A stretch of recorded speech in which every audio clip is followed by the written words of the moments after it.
de infraestructura del Comité de Desarrollo Urbano. Entonces, lo primero, licenciado, allá atrás de nuestro escribano. Pues una bienvenida y usted se presente. Y nos presentamos todos. Correcto. Bueno, pues sean ustedes bienvenidos y vamos a iniciar con la presentación de cada uno de ustedes. Empezamos por Cuellar. Buenas tardes, un placer de veras compartir. José Cuellar López. Ahora veo como ya dejamos el email, ya me pongo a su disposición. Usted me acaba de invitar como director de arquitectura a Xochicalco. Este es órdenes a partir de hace 8 días atrás en la orden. Qué bien, qué bien. ¿Sí? Buenas tardes a todos, mi nombre es Mario Ochoa y vengo en representación de Telnor. Correcto. Bien, buenas tardes, León Vera Villalobos y pues como ingeniero civil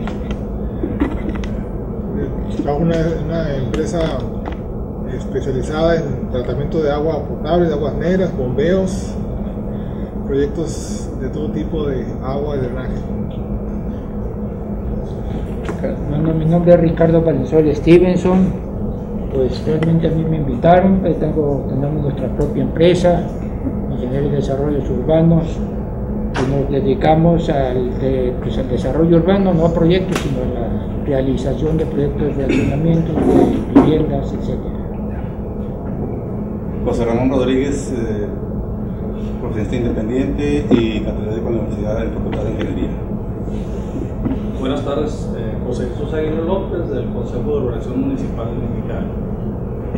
Buenas tardes, Manuel Prieto Bernal, vengo como asesor aquí del programa de coordinación de la universidad. Muy buenas tardes, Alfredo Torres Azueta y vengo como asesor en el tema de infraestructura, vialidad y transporte para el estudio del programa de. Mi nombre es José Alberto Alonso, soy el parte del staff secretarial de aquí del proyecto de la misión. Mi función principal es auxiliar al coordinador y a la mesa directiva de esta coordinación de aspectos técnicos de la mesa. Rogelio Blanco, Gester, soy el coordinador del subcomité de infraestructura. Vamos a hacer aquí una presentación. Las dos personas que están allí son del staff de apoyo, o sea, las 3 personas que están ahí. Correcto. Ellos son los que nos van a dar los datos sobre lo que vamos a trabajar y nos van a dirigir, como no prácticamente nos van a enseñar qué es lo que vamos a hacer. Empezamos entonces por ustedes. Tenemos 2 presentaciones en el área que nos corresponde. A su servidor le corresponde en esta ocasión el tema de infraestructura, de servicios urbanos, y al ingeniero Manuel Prieto le ha correspondido la parte de los centavos, los costos, así para no meterme en su tema, pues ahí le paró a donde comienza.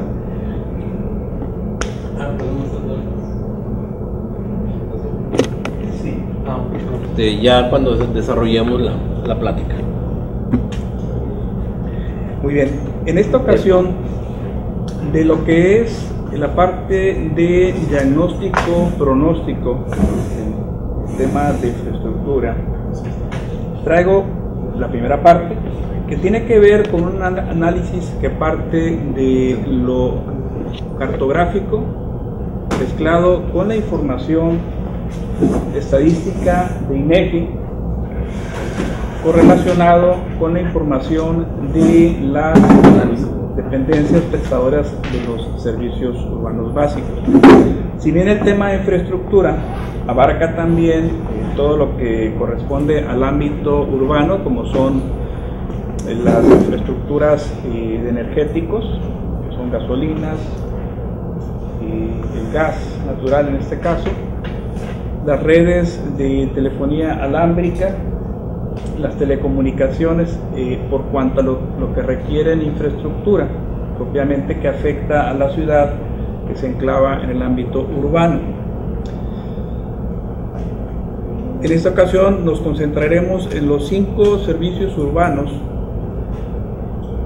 por excelencia y vamos a dar una explicación de cómo hicimos el trabajo los resultados en esta primera etapa y dejaremos pendiente para la siguiente sesión lo que es ya el análisis cualitativo de la situación, que tiene que ver con la visión y la planeación específica de cada una de las dependencias en el rubro que les corresponde, la correlación entre esas visiones en las diferentes infraestructuras, el pronóstico que haríamos al año 2050 con las tendencias actuales y lo que se esperaría de algunos escenarios que se pretende que la ciudad, que nosotros aprendamos a dirigir para cambiar el concepto del crecimiento que actualmente se le llama un modelo de crecimiento espontáneo a otro modelo de crecimiento, más de lo que nos conviene hacer que lo que hemos estado haciendo de manera de la inercia que nos da la vida diaria. Bien, pues quizá convenga apagar las luces para que se vean mejor algunas letras, si fuera posible.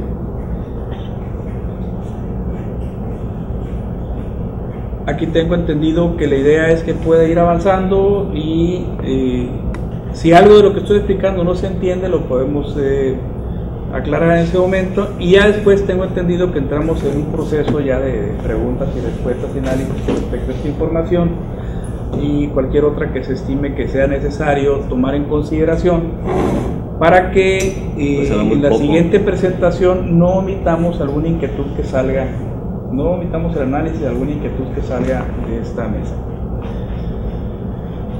Como ustedes saben, el proyecto de Ciudad de Gran Visión se enmarca dentro del concepto de Mexicali, energía transformadora, y este es el Comité Consultivo de Desarrollo Urbano, el Subcomité Consultivo de Infraestructura en este proceso de planeación participativa. Si le damos a la siguiente, este comité consultivo se integra de 4 subcomités: infraestructura, equipamiento, transporte, imagen urbana. ¿Avanzamos? Estos son antecedentes que se están manejando de manera general en todos los comités, es la parte de inicio del estudio, y está particularizado para lo que corresponde al ámbito urbano. Como ustedes saben, hay un subcomité de desarrollo rural que maneja en lo general la misma información, pero particularizada ya para las áreas geográficas que corresponden en este caso al valle. Las estrategias generales de integración de los temas propuestos son mejorar y ampliar la cobertura de los servicios que demanda la dinámica de la ciudad en cuanto a los servicios viales de pavimentación, transporte y alcantarillado pluvial, mediante una coordinación que permite impulsar al sistema vial en su conjunto y de acciones específicas, lo cual deberá incidir en acciones pertinentes para reducir la contaminación ambiental, que tengo entendido que tenemos por ahí un honroso primer lugar a nivel nacional, y elevar la plusvalía del suelo. 2. Ampliar y mejorar el equipamiento y los servicios urbanos de los que actualmente disponen los habitantes del municipio para cubrir sus necesidades, como espacios públicos y recreativos limpios que contribuyan a abatir la contaminación producto de los residuos sólidos, el transporte ineficiente y la imagen urbana, así como mejorar los indicadores de dosificación que existen actualmente con los reglamentos en operación de las 4 diferentes zonas urbanizadas. Avanzamos. El principio rector es trabajar con una mayor coordinación entre las instancias participantes y en cada uno de los proyectos para hacer más eficiente y oportuna la toma de decisiones en acciones específicas que se deben emprender para la realización, cumplimiento y aprovechamiento óptimo de los recursos, y una gestión estratégica que contribuye a la solución de los problemas que se presentan en la zona metropolitana de Mexicali, el Valle y San Felipe. Adelante. Este subcomité está orientado a las áreas urbanas del territorio municipal, es decir, las localidades mayores de 2.500 habitantes. Se ha determinado algunos criterios aplicables para identificar las áreas periurbanas a estas áreas urbanas. El primero de ellos es la asociación de todas aquellas localidades menores de 2.500 habitantes a las localidades urbanas específicas, siempre y cuando estén a las distancias siguientes: Para localidades menores de 15.000 habitantes se considera una distancia de 3 kilómetros, localidades mayores a 15.000 habitantes y menores a 50.000 habitantes una distancia de 5 kilómetros, y localidades mayores a 50.000 habitantes, como es el caso de la ciudad de Mexicali propiamente, a 15 kilómetros. Estas distancias configuran y delimitan las áreas periurbanas de las localidades urbanas, a partir de las cuales se establecerán las áreas para su crecimiento futuro. El segundo criterio para diferenciación de la localización de las localidades rurales es su accesibilidad, para lo cual se ha determinado una distancia de 1,5 kilómetros a partir del eje de las carreteras federales o estatales, y que conformarán en primera instancia el sistema vial primario del municipio. Aplicando estos criterios, todas las localidades que estén dentro de las superficies generadas implican la integración de una población de 923.779 habitantes a la hora del conteo de 2010 hacia localidades urbanas. Ello representa el 98.6% de la población total en el municipio. El total de polígonos urbanos incluidos dentro de esta superficie es de 2.468, de los cuales 1.247 tienen población residente y 1.221 están dedicados o se pretende dedicar a actividades productivas. Esto es porque hay muchos predios que todavía no tienen actividad, pero ya están en su proceso, ya fueron desmontados, algunos llenos de basura, otros limpios y cercados, pero ya están, cuando menos si pasan a la compraventa, están ya en ese proceso de incorporarse a la producción, y no necesariamente para ser objeto de asentamientos habitacionales. Las localidades reconocidas según este criterio como rurales son un total de 838 polígonos. 410 de ellos cuentan con una población residente de 13.033 habitantes, que representan el 1.39% de la población total. Es importante mencionar que en la revisión de censos de hace 30, 40, 50 años, existen ya muchas de las localidades que actualmente siguen apareciendo en la cartografía del INEGI, es decir, el valle fue poblado de manera muy importante por los antiguos agricultores y se han mantenido muchos de esos puntos. La figura que van a ver ustedes muestra el área considerada como urbana, discriminando las áreas netamente rurales. Ahí tienen ustedes precisamente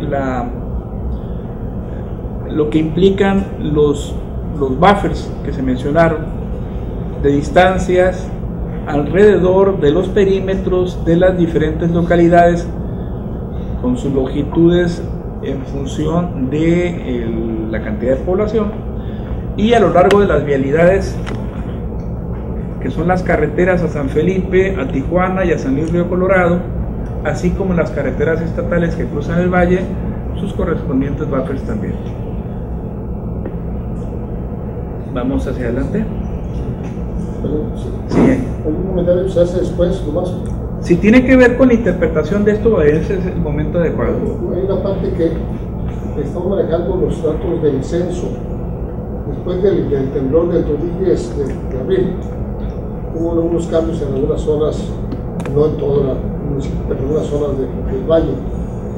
Y lo que he oído de las presentaciones, no se menciona esa parte, que se habla, o sea, hay zonas que de plano la gente se reubicó, poblados pequeños, pero de alguna manera hay un comportamiento distinto, y no se menciona, como que esa parte no va. Y la otra es, creo que es importante la visión que se vaya a dar en 2050, ese aspecto debe tomarse en cuenta, porque también se habla de gente que se fue de aquí del medio. O sea, tenemos el censo, los datos, pero después del temblor hay un comportamiento distinto, o sea, hay una serie de situaciones que y no se manifiesta, se ve como que todo ha sido normal y no hay esa observación, pues, de decir, hay esto, porque precisamente esa dispersión de algunas zonas, sobre todo la zona crítica, quizás haya que manejar algunas políticas o estrategias de concentración o de desalojo, no sé, temas que son, creo que únicos por la región que estamos hablando. Es importante lo que mencionas, precisamente, no obstante que estamos en una de las zonas sísmicamente más importantes del mundo, como que había sido benevolente la vibración, puesto que es una zona demasiado quebrada. O sea, como ustedes saben, cuando las zonas son muy rígidas, los sismos se dan fuertes y de repente, y aquí hemos tenido meses con un montón de sismos, sobre todo en Cerro Prieto, y ya a veces se nos olvida que hay sismos de 7 o más, de 8, hasta de 9 ha habido en algunas zonas, y el del año 2011 nos recordó que estamos en una zona muy curiosa y peligrosamente ubicada.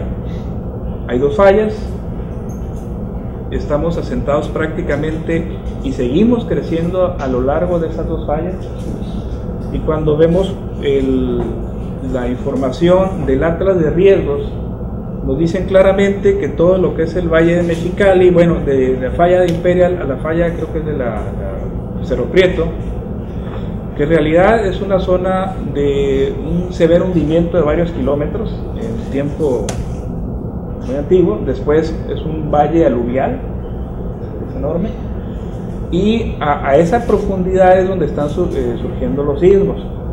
Segundo, que Cerro Prieto es un volcán que surgió en su momento porque hay un desplazamiento de esa falla, y por tanto es una zona que tiende a abrirse en lugar de deslizarse, y por tanto potencialmente existe la posibilidad de que ahí vuelva a surgir un volcán.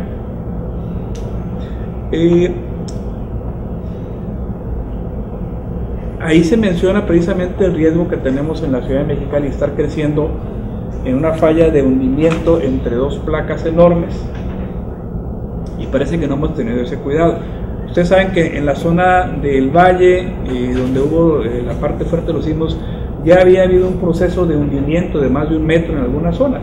Ese proceso de hundimiento es natural, va a seguir siendo, y desde luego pueden pasar muchos años antes de que haya un nuevo sismo de esta magnitud. Luego entonces estamos viendo la ciudad al 2050 como que valdría la pena tener una mayor atención de cómo atender el estar no solamente de un lado o en otro lado de una falla, como es el caso, por ejemplo, en California, en San Francisco, donde ahí se ve la población X y la Y, ahí está la falla, sino aquí estamos en un valle formado por 2 fallas, es decir, se hundió una parte que está entre la sierra de Cerro Prieto y Valle Imperial, de varios kilómetros, casi creo que es el desnivel que existe es mayor que el desnivel que existe en la Laguna Salada y la parte alta de la Rumorosa. El impacto del sismo está muy bien marcado, fue un impacto tremendo en la infraestructura hidroagrícola, en la percepción de la gente de estar sentada en un suelo que se licúa, pues, así es. Y ese detalle de cuántas poblaciones fueron desplazadas, en realidad significa únicamente borrar de la línea correspondiente de la estadística de INEGI esa población, y a cambio incrementamos en un proceso que inclusive lleva algunos días toda una serie de informaciones adicionales que aparecen en la última actualización con un instrumento muy interesante que es el famoso Google Earth, donde nos favorecieron con una franja completa en la zona del valle al este de Mexicali 2011. Ahí van a ver ustedes el impacto, porque la información que tenemos aquí para nivel de infraestructura ya incluye eso. Inclusive tenemos ahí 3 fraccionamientos, algunos de los cuales tienen todos los servicios en medio de zonas que nomás tienen electricidad. Está tomado en cuenta, pero hace falta una revisión en ese detalle. ¿Okay? Al final de cuentas, la cartografía de INEGI tiene la ventaja de que está bien georreferenciada a partir de fotografía aérea, que trae un alto grado de calidad y de precisión. La información complementaria más actualizada, que se ve muy bien al detalle del Google, es meramente información para verificar. Inclusive hicimos verificación a nivel de calle con la famosa imagen del carrito que anduvo tomando fotos, y eso nos ayudó a ver en dónde la cartografía que tenemos, por ejemplo en el IMIP, en el ayuntamiento, pues ya fue rebasada por la realidad, inclusive y podemos ver dónde un fraccionamiento aprobado, que se supone que ya tiene agua, drenaje y pavimentación, en la cartografía que maneja el ayuntamiento, en realidad apenas lleva una etapa. Y es impresionante ver cómo a partir del 2009 muchos fraccionamientos se quedaron a medias, inclusive con viviendas a medio de construir que no han cambiado en los últimos 3 años, ¿no? Todo ese tipo de detalles lo revisamos porque tratamos de hacer un esfuerzo de dejar algo por lo que está pagando la ciudad, complementario al común de la información que se ha estado manejando. Entonces no sé si responde a tu inquietud. Gracias. Si seguimos, ¿hay otra pregunta? Adelante, por favor. Ok.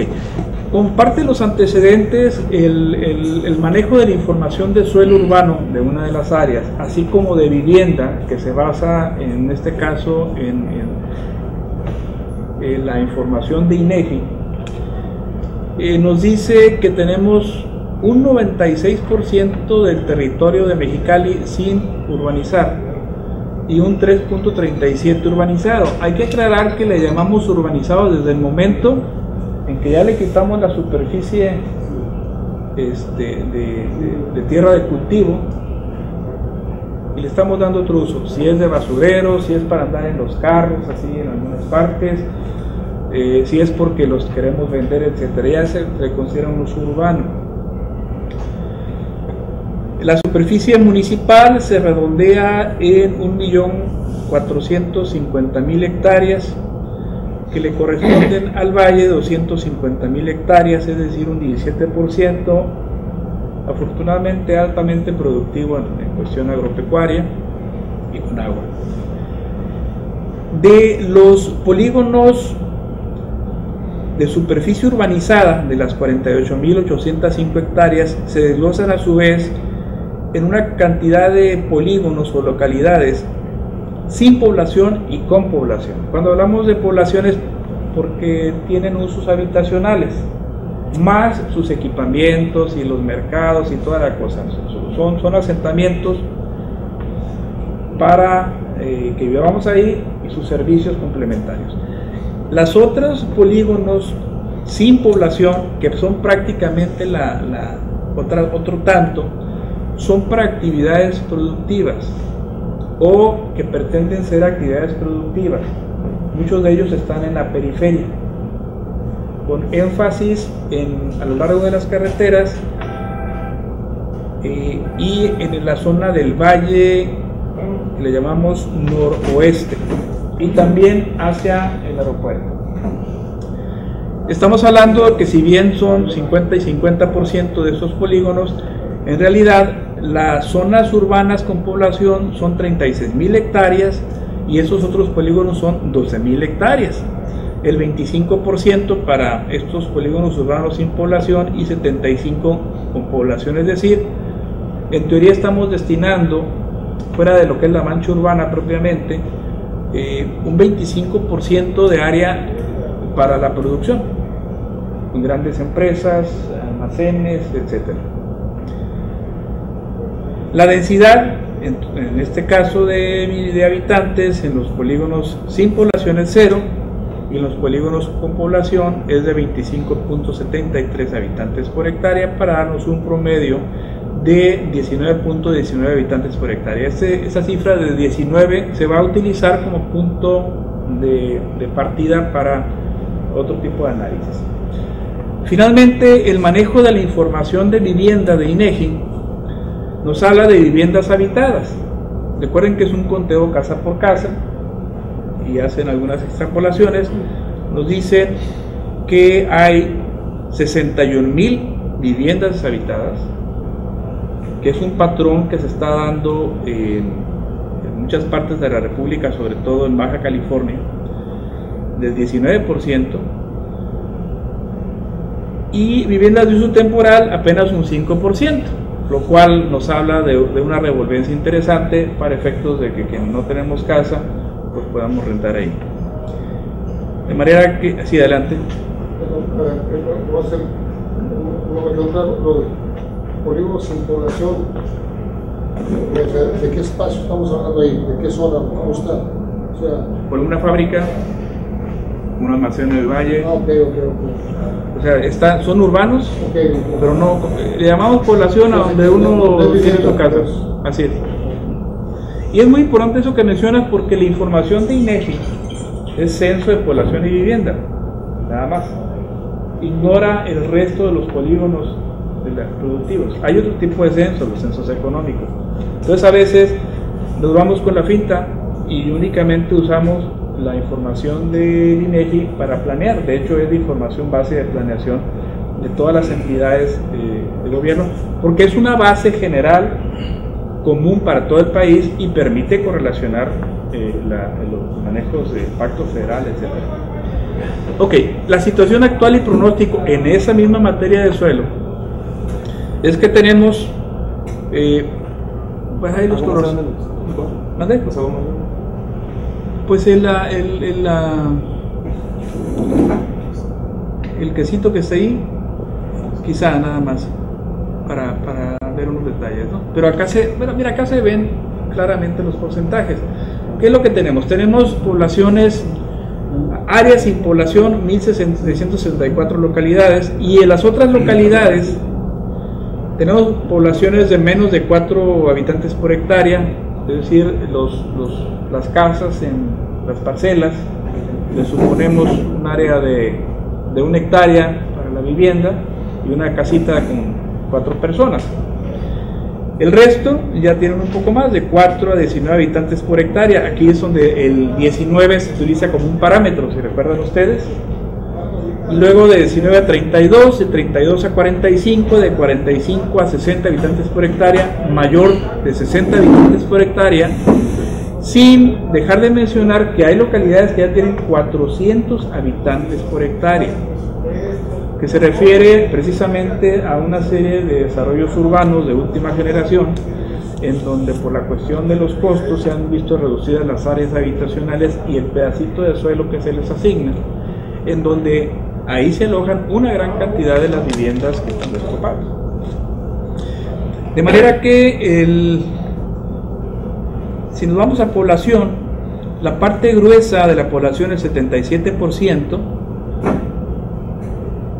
corresponde a densidades de 32 a 45 habitantes. Una pequeña parte de la población, apenas el 0.08%, reside en zonas de 45 a 60 habitantes y un poquito más en las de 60 o más habitantes. Y los que viven muy holgados, de 4 a 19 habitantes por hectárea, son apenas el 11% de la población. Las densidades, bueno, es solamente una cuestión de manejo de las cifras de población por superficie, y ahí las tenemos: 0.67, 11, 26, 44, 51 y 85% promedio, para llegar, volver a ese 19% de promedio de población en las áreas, lo que son polígonos urbanos. El pronóstico, aquí es el primer ejercicio de pronóstico que se hace como punto de partida para los demás temas, y es este.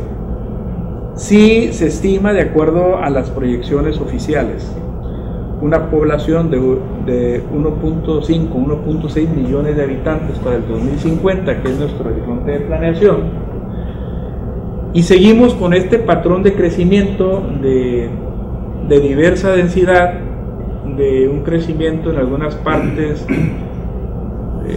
disperso, pues estaríamos ocupando prácticamente casi el doble de la superficie, 83.000 hectáreas, que requieren obviamente de las mismas calidades de servicios, pero se incrementa pues el costo de dotarles. Y aquí cabe la pregunta, que es uno de los aspectos críticos de este ejercicio de planeación: los habitantes de la ciudad de Mexicali, los actuales, los que tienen en sus manos la decisión del día a día, desean o deseamos que siga este patrón. Creemos que nos conviene, por aquello de la sustentabilidad, modificar el patrón y estamos dispuestos a hacer el esfuerzo y crear los mecanismos para ello, o sencillamente seguiremos ocupados en la vida diaria y dejaremos que eso se siga manejando, viendo así. Aparentemente las políticas mundiales son diferentes. La escasez de recursos, desde el agua, que aquí que todavía la queremos tan abundante, hasta que los gringos digan, ¿sabe qué? Pues se acabó el tratado porque no me conviene, y esto se vuelve un desierto otra vez.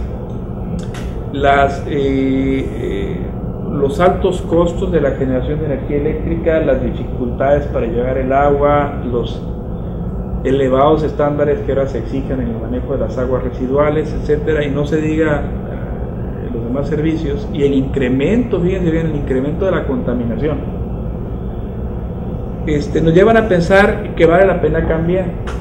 Y si entonces nos fijamos una meta de 40 habitantes por hectárea promedio, con algunos ajustes, encontramos que con la superficie que tenemos actualmente hasta nos sobra. Hay muchos fraccionamientos, sobre todo populares, que tienen una vivienda o menos por manzana, ¿de acuerdo? Y hay otras zonas de la ciudad, por ejemplo Pueblo Nuevo, donde ahí nací, que está ahorita en un proceso donde ya sus viviendas son obsoletas, se están destruyendo, y es una zona muy atractiva para hacer toda una regeneración urbana y con una mayor densificación. ¿Y qué pasa si pasamos a 60 habitantes por hectárea? Pues resulta que nos sobra área casi a la mitad. Casi estaríamos hablando de un proceso de dejar de ocupar algunas zonas rurales o periurbanas y concentrarnos más a las ciudades. Es la tendencia mundial, e inclusive se encuentra que hay más ¿cómo le llaman? Reparto de lo justo en las ciudades actualmente que en el campo. Si no, veamos los extremos de pobreza extrema que seguimos teniendo en México y creciendo, y los niveles o los de desigualdad que siguen creciendo. Entonces esta cuestión de concentrarnos todavía más a lo urbano parece ser una solución todavía buena, a condición de que la manejamos como política de desarrollo urbano. Adelante.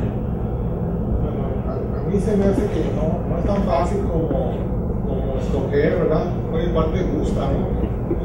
Porque los servicios públicos están calculados para una determinada población, una determinada densidad, ¿no? El agua, el drenaje, el gas, cualquier servicio. Es más, la misma vialidad tiene un límite, pues, ¿no? Así es. Entonces no nomás es decir, bueno, aquí que había 20 habitantes por hectárea, ahora me gustaron que haya 60, ¿no? O 40. Y aparte también pues está la opinión de los habitantes, ¿no? Que definitivamente aquí, si le pones un multifamiliar, pues definitivamente que no les va a gustar, pues la gente no está acostumbrada. Entonces se ha visto los diversos pequeños multifamiliares que se han puesto en Mexicali, pues son un fracaso total, ¿verdad? Están abandonados y están en pésimas condiciones. Entonces yo creo que debemos de hacer un análisis de para dónde va la ciudad, más que escoger cuál nos gusta, ¿no? Mira, lo que tú acabas de decir es la parte clave de todo este proceso. Este es un ejercicio y tenemos la instrucción de dejarlo ahí. Nosotros podemos hacer muchos escenarios. Ayer nada más hice 3, escogiendo diversos comportamientos. Son la forma de la ciudad, la planeación de la ciudad, la forma de optimizar la ciudad debe estar en función de la definición de calidad de vida de los habitantes. Y es un proceso que depende precisamente de esta mesa. Esta mesa, digamos, representa a los habitantes en un rubro. No depende de nosotros somos facilitadores. Y con la sola mención de estos datos, bueno, surgen precisamente las particularidades de los análisis que hay que hacer, como es el caso que mencionas. Es decir, Mexicali es una ciudad, es una población que nace en lo rural, se ha ido concentrando en lo urbano, lo rural y la identidad rural es muy importante en Mexicali, es básico. La ciudad tiene espacios muy atractivos, muy cómodos de crecimiento, y ha empezado a tener en los últimos años situaciones diametrales. Como dijimos, por una parte desarrollos como la zona oeste de Mexicali, que hasta da miedo pasar ahí de noche. Los desarrollos que ya llegaron a reducir la casita, producto de una política de vivienda nacional que demostró estar equivocada en ciertos aspectos y que la tenemos que cambiar. Por ejemplo, ayer hablábamos de qué es que son las políticas de Infonavit. Bueno, pues Mexicali va a tener que hacer su trabajo a través de los comités consultivos para modificar las políticas. Infonavit ha demostrado ser una de las entidades más flexibles de México, a condición de que trabajemos en ese contexto. Mexicali puede escoger su propio rubro de forma de hacer vivienda con los créditos de los derechos agrícolas. Bien, como digo, nos hemos ido a los extremos. Bueno, es cuestión de ir acomodando las cosas. ¿Alguna otra pregunta hasta ese detalle? Sí, señor. Si estamos en una zona sísmica tan peligrosa, pues hay que pensar si, mejor decimos, no hay que crecer tanto, vamos reduciendo, o hacer varios poblados más pequeños en el valle, para que no nos pegue a todos igual, ¿verdad? Sí. Pero, igual por un lado. Por otro lado, estamos muy escasos de zonas verdes y de zonas deportivas, recreativas, por ser un poco más amplio. Eso también no podemos pensar en que nos vamos a brincar fácilmente de 20 a 40. Pero cuando tenemos 20, nos hacen falta muchas zonas verdes y recreativas. Así es. Podemos hablar de 10 veces más de lo que tenemos ahorita, ¿no? Así es. Entonces tenemos que darle cabida a todo eso. Sí, Mexicali tiene una particularidad que puede rayar en lo absurdo, ¿no? Estamos en medio de dos valles verdísimos, impresionantes, pero la ciudad no le hemos dado toda la comodidad que en algunas comunidades se ha dado. Por ejemplo, la colonia del Valle, pues ¿por qué no podemos tener ahí nuestra franja verde, corredores de tipo? Es parte de los conceptos que se están proponiendo, pero lo tiene que adoptar la ciudadanía, no el gobierno. El gobierno es una carrera contra el tiempo para lograr cuando menos sacar bien los numeritos y que el partido que representa a uno logre ganar. ¿Están de acuerdo? La ciudadanía tiene que apoderarse de ese concepto que usted me maneja. Tenemos que apoderarnos, pero la realidad es que el poder está en el gobierno. Entonces el gobierno tiene sus reglamentos y con los reglamentos se van dando. Usted acaba de mencionar la clave, los reglamentos. Y bueno, me estoy extendiendo un poquito, pero al final de cuentas es lo medular. En la cuestión de vivienda hemos tenido un debate y le echamos la culpa a los desarrolladores de por qué nos fuimos al extremo de viviendas que quiere abandonar a uno. Y yo me pongo en lugar de ellos y digo, espérense, ellos son productores de un bien sujeto al mercado con base en la capacidad crediticia y la capacidad de pago del ciudadano. El modelo está definido por las reglas que hemos creado los ciudadanos y que son las que estamos aplicando. La ley de desarrollo urbano, el reglamento de fraccionamientos, todos son producto de nosotros. ¿Sí? Que participemos más o menos, que no nos vemos el tiempo de irnos adecuando a la realidad, es otra cosa. Pero no podemos decirle al desarrollador, aplica un modelo diferente, porque también está sometido a la competencia y a la necesidad de la utilidad. ¿Está de acuerdo? Bueno, la ciudadanía, su gobierno, la parte de su gobierno que hace las leyes, que hace los reglamentos, y el ejecutivo que los aplica. El poder lo seguimos teniendo la gente, la cuestión es que hay que usarlo y hay que usarlo todos los días para esos cambios, ¿no? Con todo esto viene el dinero, la parte del dinero ahorita lo vamos a tocar. Sí, pero para tener una ciudad ideal, pues se requiere mucho más dinero que lo que producimos. Así es, y sin embargo, ahí yo voy a concluir con unas cuestiones que van a ser la introducción de la parte del diagnóstico-pronóstico, cuando hablamos de cómo manejar la infraestructura para ser más productivos y por tanto tener más. y poderle aplicar más, ¿no? Sí, sí. Vamos a parar un momento nada más. Bueno, por lo que vimos, de eso se trata, pues, de las opiniones. Así es. Y eso es lo que va a formar y lo que nos va a llevar a algún resultado bueno, que se están planteando desde ahorita. Vamos a parar un momento nada más. La señorita que está ahí es la fotógrafa. Se definieron 6 regiones en donde la ciudad de Mexicali y su área periurbana es la 1, 2, 3 y 4 lo que llamamos el valle noreste, noroeste y sur, 5 lo que es la Laguna Salada, la Sierra, Cerro Prieto, y se va hasta esa parte de la desembocadura del río y el Golfo. Y finalmente San Felipe, donde a la pequeña ciudad de San Felipe, que es de vocación turística, le cargamos hacerse cargo de una parte del desierto, en donde hay, creo que, minas y demás cosas, ¿no?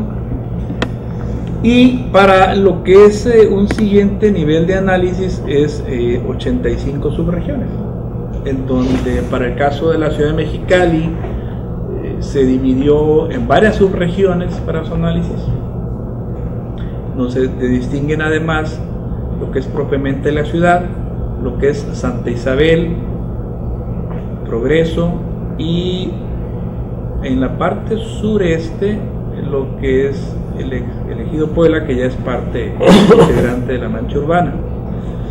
La zona morada que se ve ahí entre la ciudad de Mexicali y la parte sur del valle corresponde a una zona de producción sui generis. Ahí tenemos la geotérmica, la planta de tratamiento de aguas residuales y el volcán.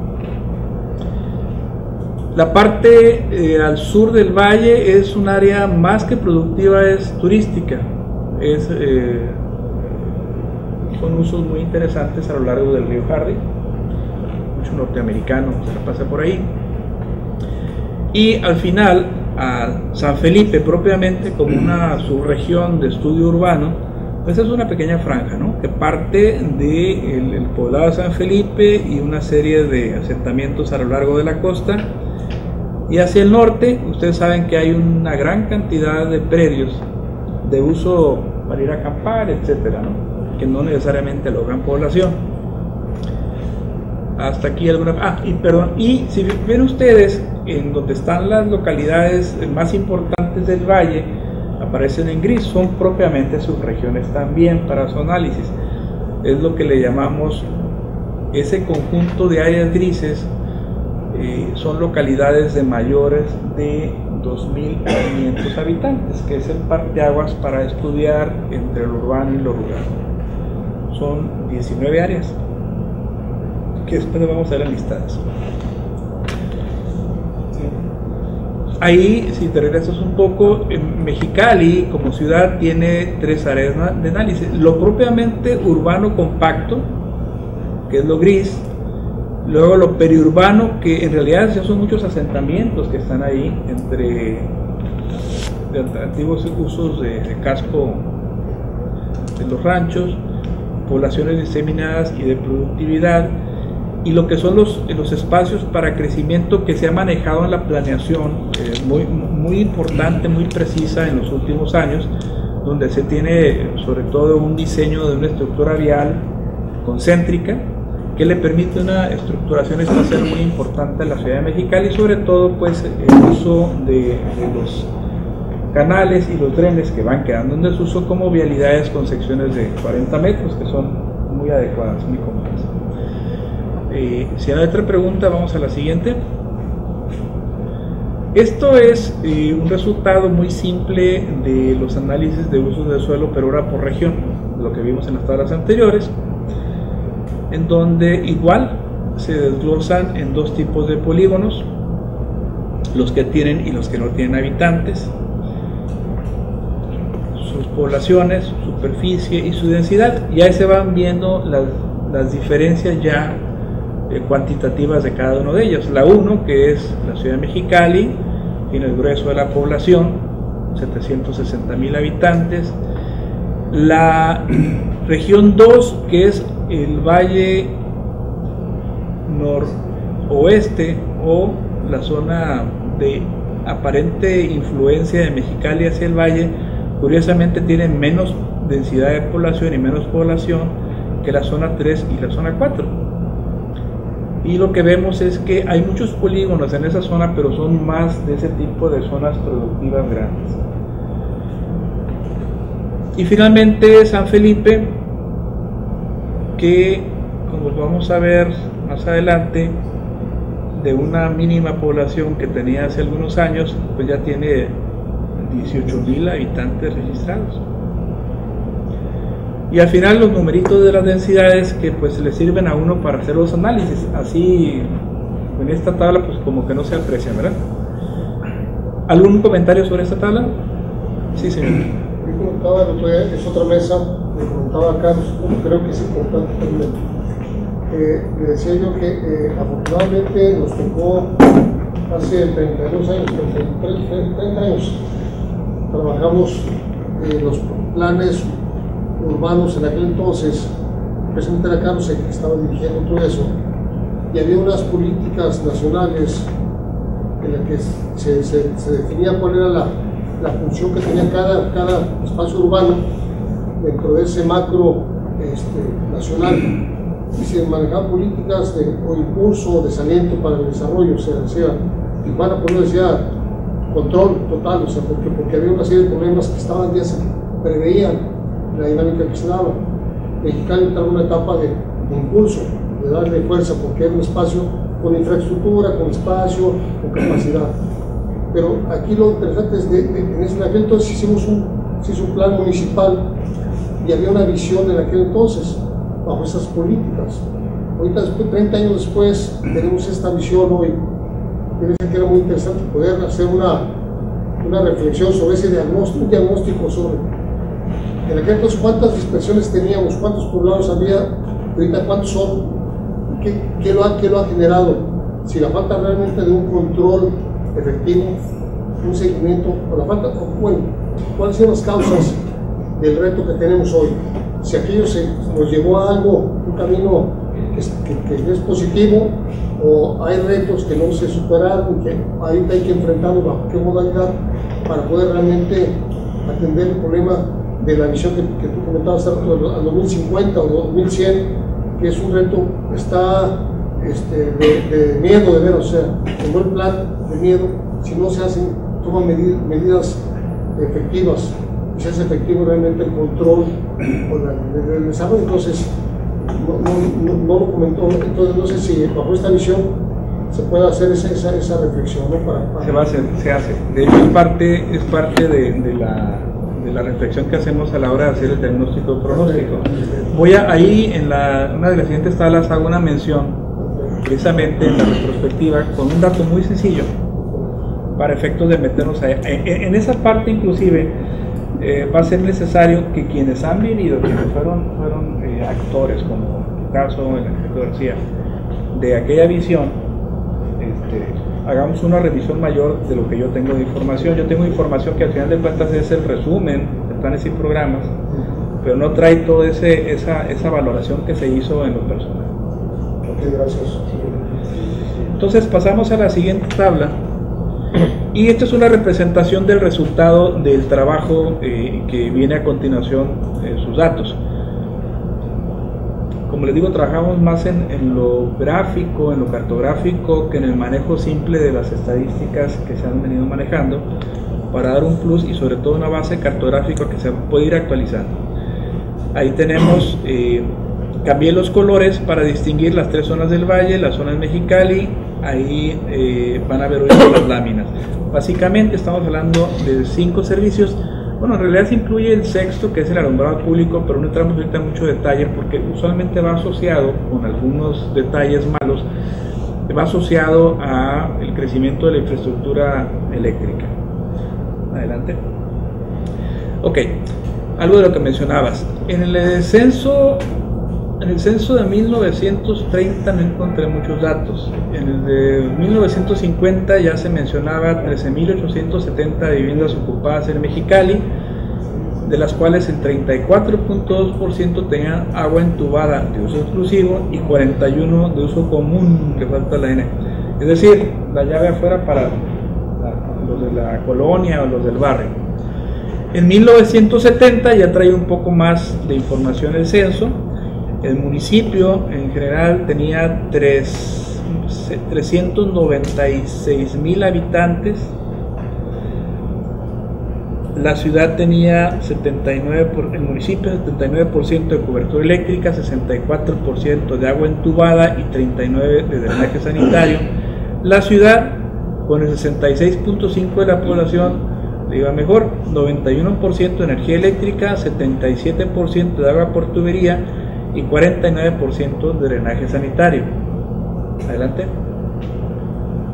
Y en 2010 el INEGI nos dice que en el municipio hay 936,000 habitantes más los que llegamos de visita, 29% de la población estatal, 30%.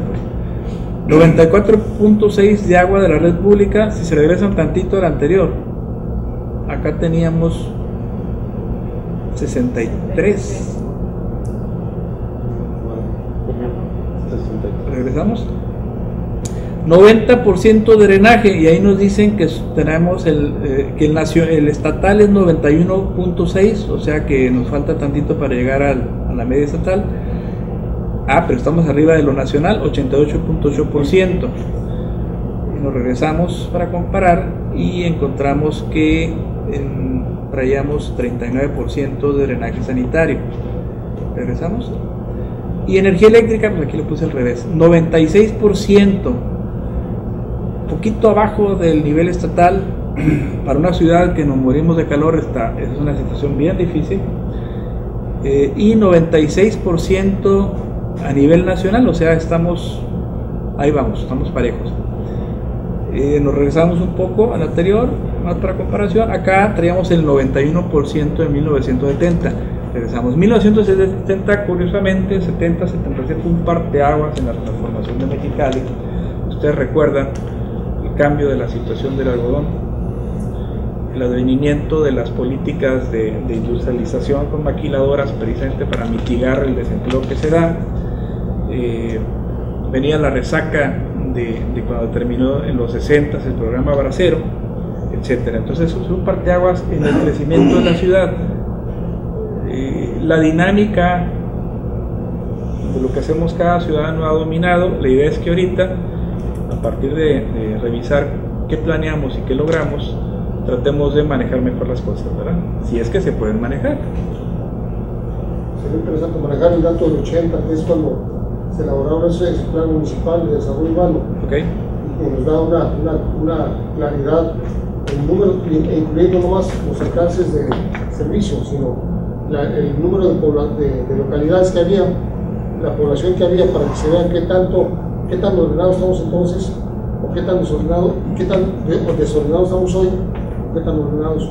Completando eso, cuando ya entra se empiezan a crecer acciones de planeación, supuestamente que hay un control ya más estricto de lo que se va a hacer, ver ese cambio. Sí, la idea es poner una tabla, un análisis comparativo de los parámetros que se manejaban en aquel entonces. No todos son idénticos, pero los vamos a poner de todas maneras. O sea, no son idénticos en su base de información, pero nos van a ayudar a esa situación. Adelante, por favor. Muy bien. Sí, señor. ¿Por qué no continuamos hasta que agote el tema o algo? Porque voy a agarrar mi tiempo y no. Lo que pasa es una cosa, está previsto que termine las 2 horas. Si no termina, yo seguiré en otras reuniones, no hay problema. Pero vamos a dejar los comentarios para usted es el que manda. Por eso, pues, lo estoy proponiendo así, por el tiempo. En esta parte, pues voy a repetir de nuevo. Hicimos un manejo de una combinación de información, una cartografía que se estuvo construyendo de manera central con base en la cartografía de INEGI, agregándole información del instrumento de Google Earth, de una imagen de fotografía del propio INEGI del 2010. Para el caso de infraestructura, sumamos la información que nos presentaron los prestadores de servicio, CES, CFE. Del ayuntamiento nos fuimos a información que nos presentó el IMIP, muy generosamente, que en realidad es la concentración de la información que generan las diferentes áreas. Y hay información estadística que hemos manejado también, que se verá en la siguiente reunión. El anuario estadístico del ayuntamiento, el que maneja Compladen, es muy interesante porque nos da una serie de parámetros que son dignos de tomar en cuenta y nos da una retrospectiva al día de hoy de 5 años atrás, de 7 años atrás. Revisamos polígono por polígono, revisamos en tierra, entre comillas, a la imagen del carrito que anduvo tomando fotos, creo que desde 2009, más o menos en Mexicali, de Google Earth. Hicimos corrección de los polígonos que nos facilitó el ayuntamiento a algo más real. Le agregamos una cobertura que usualmente no se maneja, que es a lo largo de las carreteras. Si tiene pavimento, consideramos que los lotes que están enfrente gozan de pavimento, pero discriminamos por cuanto a que pusimos donde sí hay drenaje pluvial, diciendo que drenaje pluvial lo usamos cuando ya tenemos la guarnición. Por ahí se va el agua y se supone que la calle fue objeto de un trabajo de ingeniería de nivelación. En muchas partes tenemos únicamente pavimentación, en las carreteras o en las calles de penetración a los poblados del valle, que en realidad pues son las carreteras estatales, independientemente del estado o de la calidad, ¿de acuerdo? Entonces, esto es una cartografía que no existía, de manera que vale la pena el esfuerzo. Hicimos una última revisión, les menciono a ustedes, en la parte este de Mexicali hasta el sur del valle, por la imagen que de repente salió ahí en el Google Earth. Crecieron los polígonos, creció la superficie de los 48.000 que se menciona a más de 50.000 hectáreas, ahora las últimas. Y pues es un collage de información desde el 2009 hasta el 2011-2012, ¿no? Los polígonos que nos facilitaron las dependencias, por ejemplo la CES, nos decía estos polígonos tienen agua, estos tienen drenaje, y bajo el supuesto de que tienes drenaje, no tienes agua, pues encontramos que estaba más actualizado el plano de ellos de drenaje que el del agua, de manera que le aumentamos algunos detalles, ¿no? Hubo la tentación al principio del estudio de hacer una situación en donde a la vista decíamos, yo creo que trae el 80% de pavimentación y esto. Eso lo hicimos en Rosarito, porque era una cantidad de áreas mucho menores y fue un buen estudio. Aquí corrimos el riesgo de meterle muchas horas al detalle, batallando para correlacionar la cartografía, porque una parte de la base INEGI que trae un error de 30 centímetros contra Google Earth que trae errores hasta de 30 metros entre las ediciones que van poniendo. Entonces ahí sufrimos un poco, ¿no? Si nos vamos al detalle y vemos el manzanero y todo eso, pues estamos viendo que es algo más que la aplicación de buffers, por ejemplo, ¿no? Bueno, ahí están los resultados en términos generales. En amarillo lo que es eléctrico, azul agua potable, café drenaje sanitario, lo que administras es.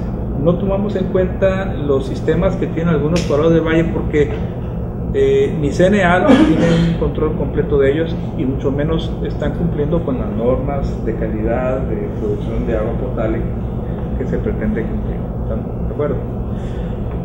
Drenaje, a ver, ahí está al revés, ahí es pavimentación, es el rojo, drenaje pluvial es el verde. ¿Okay? Disculpen el error.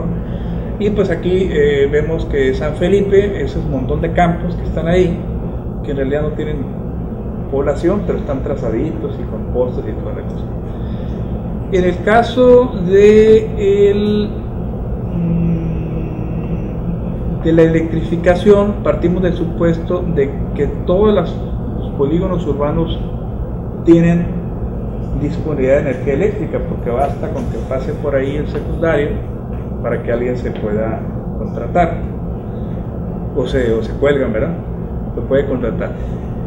Y en cambio fuimos eliminando una serie de polígonos que evidentemente no tenían el servicio, es decir, no es lo mismo tener un predio a la vera del camino, 5 hectáreas útil como tal, con su línea de energía eléctrica, a tener un área, por ejemplo, al este del aeropuerto, es una extensión ya trazada, notificada, pero que nomás tiene energía eléctrica en una pequeña franja. Entonces ahí le distinguimos.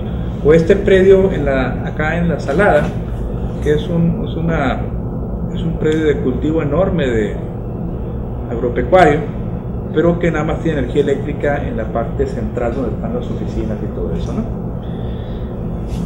Si nos vamos al siguiente, aquí es la representación propiamente de la zona de la ciudad de Mexicali. Ahí se ve el montón bueno, la gran cantidad de polígonos urbanos, y luego cómo se va reduciendo según el nivel el agua potable. Y es importante ver cómo el agua potable hay un esfuerzo con acueductos muy costosos a dotarle a diversas zonas. Es donde vemos que la situación económica empieza a ser muy costoso en la medida que no controlemos esa dispersión. Drenaje sanitario un poco menos, donde se distingue pues el Silicon Valley. Silicon Valley es la primera etapa que trae todos los servicios. En realidad es una calle central y unos lotesotes, ¿no?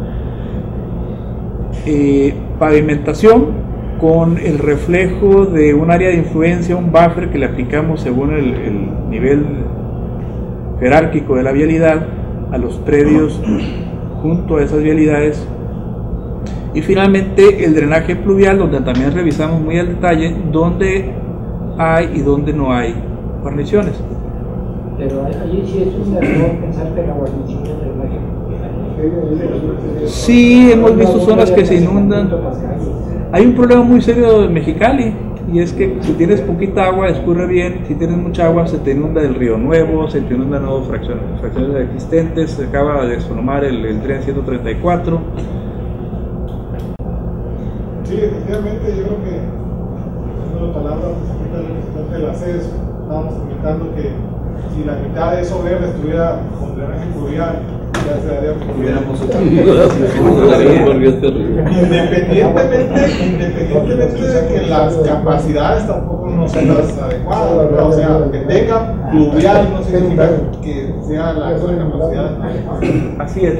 Aquí lo manejamos ahorita únicamente como un concepto aparente, porque efectivamente ni las vialidades tienen la capacidad que se requiere, como ya se mencionó, aún con la densidad actual. Tienes una vialidad principal que es el Lázaro Cárdenas, que dice 80 kilómetros por hora, pero pues hay tanto tráfico que no lo puedes disfrutar a esos 80 kilómetros por hora y no tienes otra. Así, la otra es la carretera de cuota y es para otro asunto, ¿verdad? Y en el caso de lo pluvial, pues aguanta lluvias pequeñas. Una lluvia fuerte pues se inunda todas partes, ¿no? Porque no se le ha hecho un diseño en donde para una zona donde es muy plano hayas hecho precisamente todo un ejercicio para darle una mayor pendiente a las calles y aprovechar más lo pluvial. Ahorita no entramos en detalle. La CES, que para bien o para mal, ellos dicen que para mal tienen esa responsabilidad, pues conoce el detalle y tiene un estudio muy profundo del cual vamos a hablar en la siguiente sesión, donde ponemos el análisis que tiene cada una de las dependencias de la problemática que le toca atender. Y entonces podremos ir a hacer correcciones. Y ustedes nos podrán decir, miren, eso verde que está ahí, vamos reduciéndolo, vamos a afirmar que lo que es pluvial funcional para cumplir con esas lluvias altas de 10 minutos es nada más esto. Lo demás, sí está la guarnición, pero más vale que pensemos en que tenemos que meterle drenaje subterráneo. ¿Están de acuerdo? Bueno, al final de cuentas es un plano, es un mapa que se cambia y automáticamente cambiamos toda la información de lo que afecta a cada poblado. La información la están procesando en el sistema de información geográfica. MAPIN fue nuestro sistema de información geográfica. Es rápido cambiarle cualquier dato. Así es. No tan rápido, le sufre, ¿no? Pero más le pica uno y cambia. Ah, sí. Sí. Aquí le pica. Tienes que picarle No, porque un poco más. esa cobertura, la percepción que se hace del drenaje pluvial, si lo quieren llevar a otro nivel, con otro criterio, si lo hacen manualmente llevaría meses. Así es. Con el sí, lo hacen en minutos. Así es.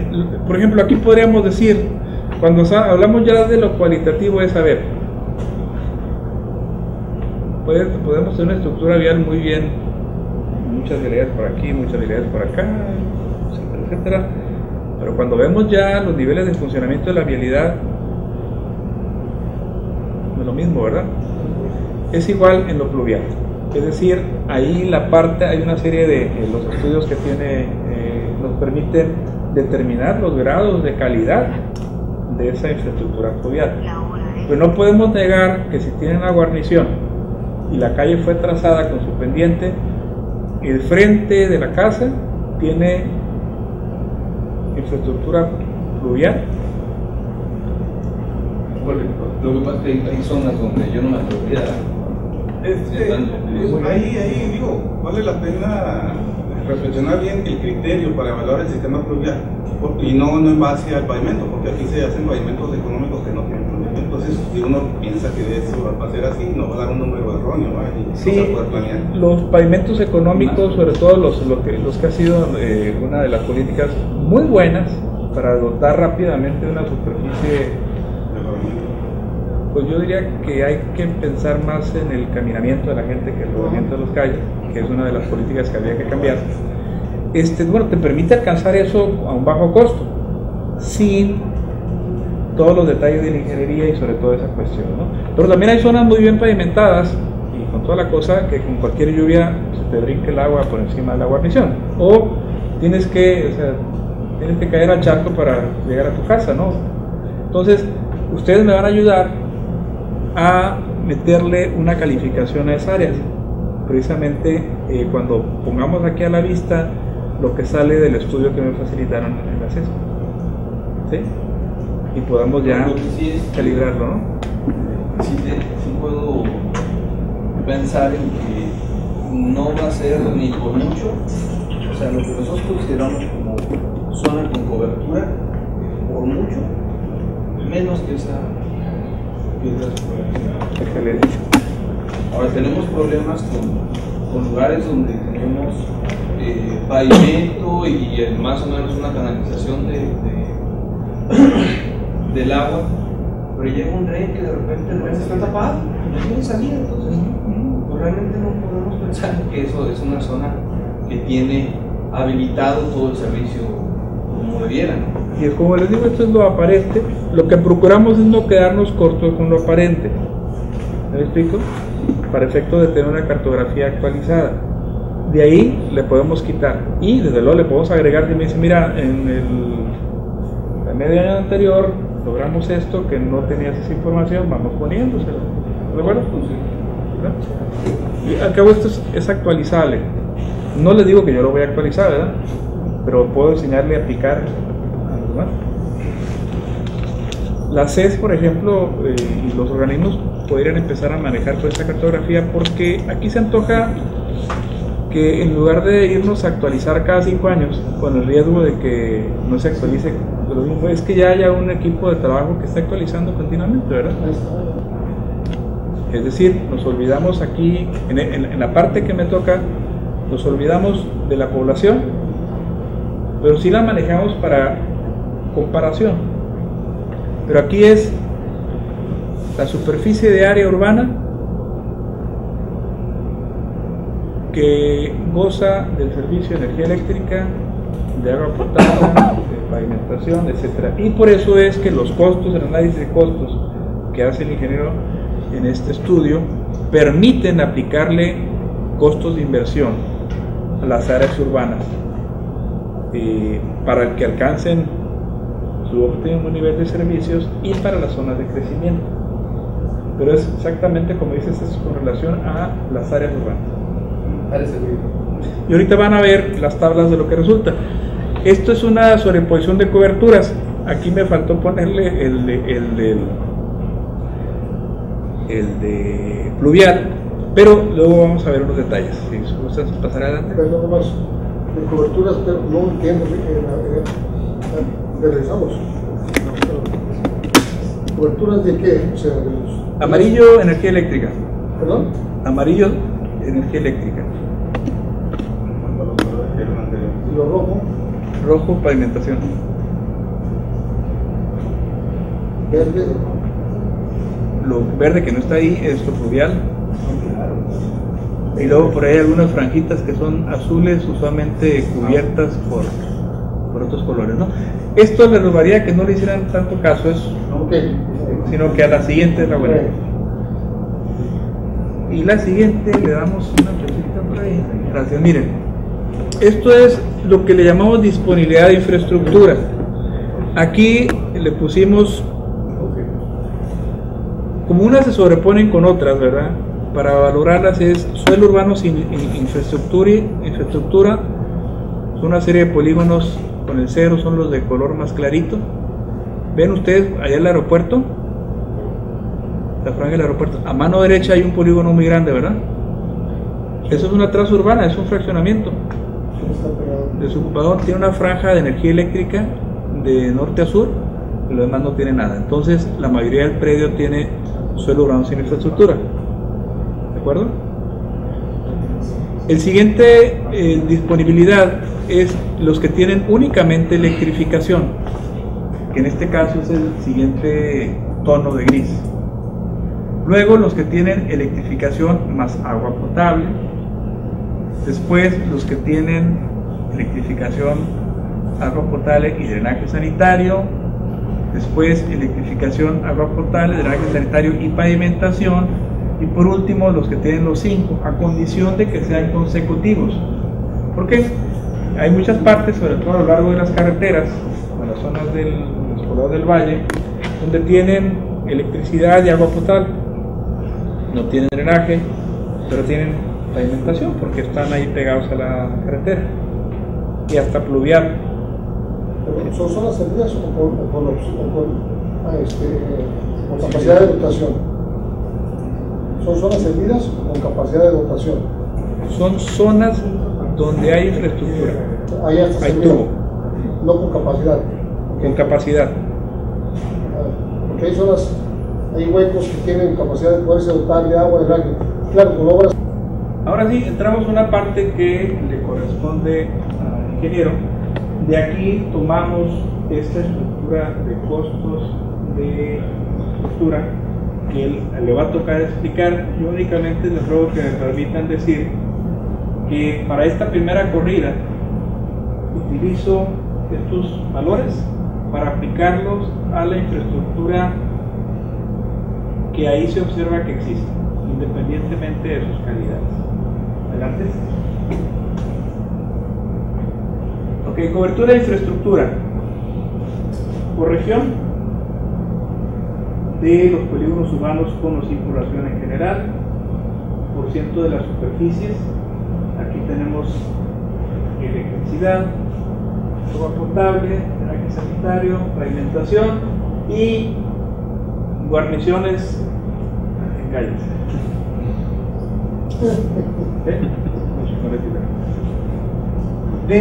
Aquí les mencionaba que ya me llegó a 50.000 hectáreas, 48, 50.000 para el canje de estudios, no. Mexicali con 22.000 hectáreas nos da el 98% de área urbana con electricidad, con poder conectarse a la línea, 83.7% de agua potable, 72.9% de drenaje sanitario, 58.8% de pavimentación y 52% de ese concepto que mencionamos. Naturalmente que difieren de las coberturas que se manejan en los organismos porque se manejan por población, ¿de acuerdo? Esto en Mexicali es toda la zona de Mexicali, toda la región, es la mancha urbana y su área periurbana, ¿de acuerdo? Por eso es que está muy bajito. La mancha urbana propiamente de Mexicali lo vamos a ver más adelante a nivel mayor. Valle noroeste, valle noreste, valle sur traen unas pequeñas diferencias en electrificación por esos periodos grandes que encontramos que nuestro año realmente sería. En agua potable sí hay una gran diferencia. Estas son servidas. El Valle del Noroeste tiene un menor nivel de agua potable y así sucesivamente en los demás servicios. Y San Felipe, pero no hay que olvidar que aquí estamos incluyendo todas las áreas que están al norte del pobladito de San Felipe, que son las turísticas, donde quizás tienen más energía. Esta es la disponibilidad, es la combinación que mencionábamos. En el caso de Mexicali, 1.3% de la superficie urbana no tiene nada, 15% tiene eléctrica únicamente, el 10% tiene energía eléctrica más agua potable, el 15% energía eléctrica, agua potable y drenaje sanitario, el 5.5% tiene eso más pavimentación y el 52.3% tiene hasta pavimentación o guarniciones. ¿Okay? Lo que le llamamos la región Mexicali, ¿sí? La mancha urbana y un montón de polígonos periurbanos. Y bueno, de la misma forma se explica el resto de los numeritos que aparecen. Haciendo la aclaración que le llamamos progresivo porque, como mencionamos en algunos casos, sobre todo a lo largo de las carreteras, puedes tener energía eléctrica o energía eléctrica con agua y ya no más. En ese caso, ya no tomamos en cuenta lo demás.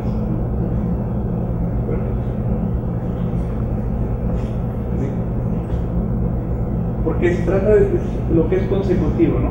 Al final de cuentas la pavimentación está ahí porque está la carretera, luego se puso ahí el lote urbano con alguna cosa. ¿Seguimos adelante? Ok, esta es la aplicación de costos, es decir, a los valores, a los costos que determinó el área correspondiente, sin entrar en detalles de cómo están elaborados esos costos. Si le aplicamos ese costo a esa infraestructura existente, esos son los datos que nos arrojan.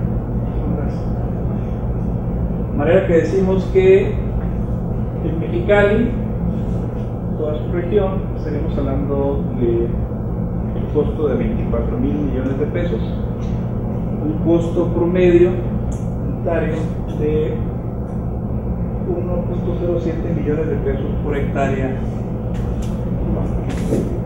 y así sucesivamente. Y hablamos de un monto a nivel municipio de 31 mil millones de pesos con esa estructura de costos. Pero con esos datos, bueno, perdón,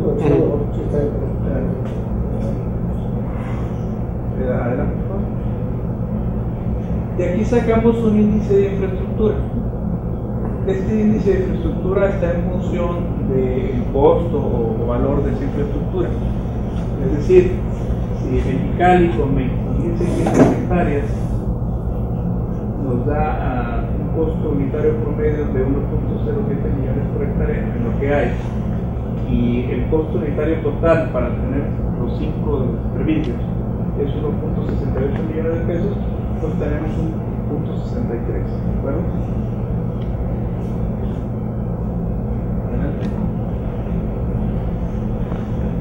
El importe de infraestructura complementaria, bueno, es lo que faltaría para que esas zonas urbanas lleguen a tener hasta sus calles con guarniciones. ¿Okay? Ya nos dirá qué tanto de lo pluvial puede abarcar ahí.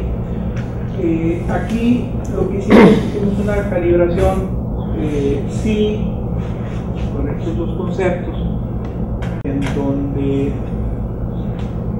en las calles que tienen pavimento pero no llegan hasta tener su franja, su guarnición, pues es una calle que está a medias, ¿no de acuerdo? Dispone de pavimentación porque puede llegar con área pavimentada. Esas pavimentaciones tienen diversas características. Unas que para llegar a estar completamente urbanizada la calle, quizás requiera rehacerse todo, ya sea por antigüedad, por la capacidad de la estructura del pavimento según se diseñó en su momento, por la cuestión de la nivelación, porque hay que meterle las tripas y se va a deshacer todo. Lo que hicimos fue aplicarle la mitad del valor.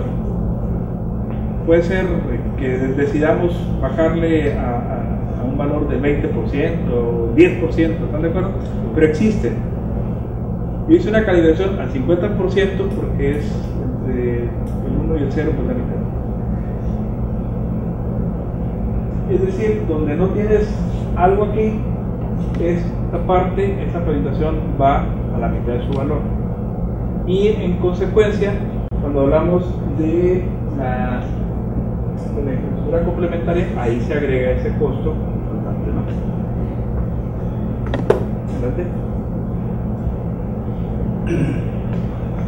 Aquí pasamos ya del nivel municipal al nivel urbano, es decir,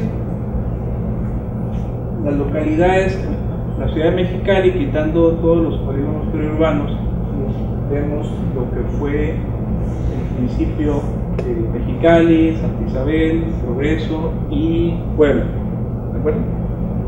Son los polígonos, las zonas urbanas compactas, que aún hay algunos lunares de áreas de cultivo ya dentro de la mancha urbana propiamente, y hay una serie de derechos de vía de canales o de canal todavía, y por tanto discriminamos eso, o ya está listo para pavimentación, pero no hay pavimento.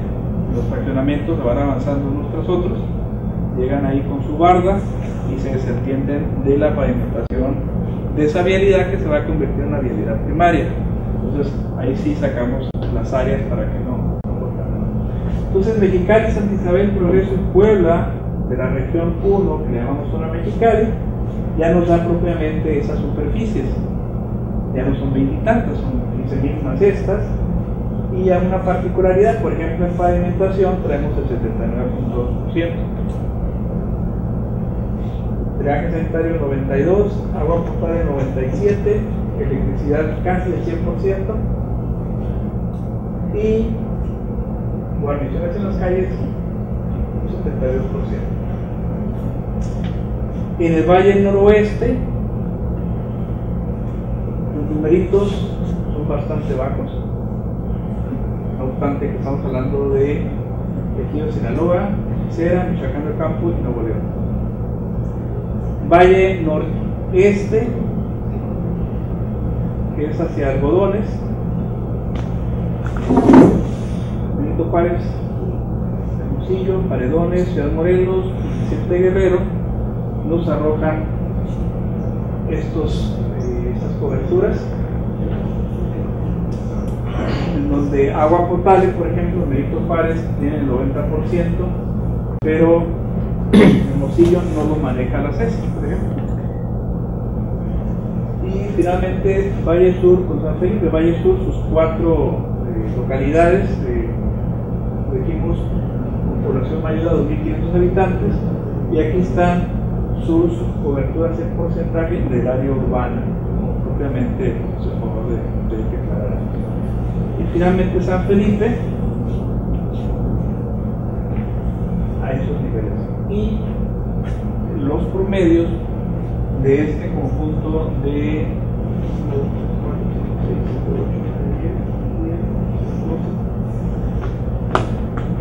18 localidades que se consideran urbanas propiamente para distinguirlo de lo rural, con el numerito de 2.500 habitantes, ¿no? Según la población que nos da INEGI. Adelante. Lo mismo para este conjunto de polígonos, el concepto de disponibilidad de infraestructura del 0 al 5. Adelante. La aplicación de los costos, con la misma estructura de costos y mismas consideraciones, pero a esas áreas urbanas. Adelante. El índice de infraestructura resultante, por ejemplo, a lo que es propiamente la ciudad de Mexicali, Santa Isabel, Progreso y Orihuela, pues le tocaría un 0.81, 85%, Santa Isabel 0.39, Progreso 0.35 y Puebla 0.51. A la zona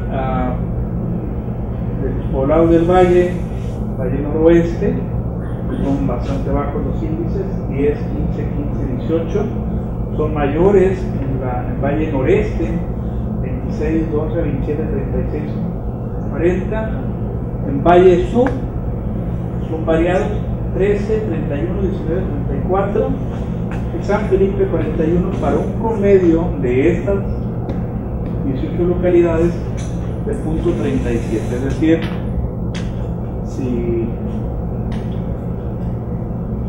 tenemos un 37% de aplicación con respecto al costo que tendría que construirse infraestructura al 100%. Pasamos a la siguiente. Lo mismo ahora la infraestructura complementaria, lo que nos haría falta para llegar a ese nivel de cobertura del 100%.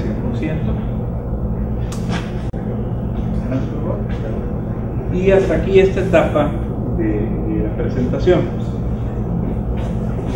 Ahora sí, si hay preguntas, o bien si la cuestión de los costos, a reserva de lo que le corresponda explicar al ingeniero, él nos haría el favor de decirnos sobre todo las consideraciones siguientes. ¿Qué se incluye en estos costos para efecto de esta valoración? Se incluye, por ejemplo, en agua potable únicamente del tubo a la casa, o se incluye el tubo, se incluye la potabilizadora, se incluyen los derechos que se pagan a CNA, ¿qué se incluye en lo que es fluvial? Que es quizá la parte más crítica en ese aspecto, ¿no? Como la telenovela, continúa la próxima semana. Sí,